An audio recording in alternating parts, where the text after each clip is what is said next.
Rekaman video warga ini menggambarkan saat satu tersangka penjamretan yang belakangan diketahui bernama Amri dilumpuhkan warga yang menangkapnya setelah gagal dalam aksi jamretnya. Tersangka kemudian diserahkan ke polisi dari Polsek Kemuning. Pada polisi, tersangka mengaku melakukan kejahatannya tersebut bersama satu rekannya yang kabur. Saat melihat korban selamat yang memainkan HP di atas motor, mereka kemudian merampasnya. Namun korban berteriak yang membuat warga menghadang pelarian tersangka.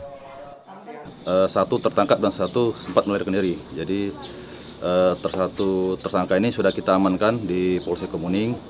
Nanti tersangka ini akan kita kenakan pasal 363 dengan hukuman maksimal 7 tahun dan satunya lagi nanti akan kita kembangkan. Tersangka saat ini ditahan di tahanan Polsek Kemuning Palembang dan polisi masih mengembangkan penangkapan satu tersangka lainnya. Rizky Oktora, Muklas Diferensial, Kompas TV, Palembang.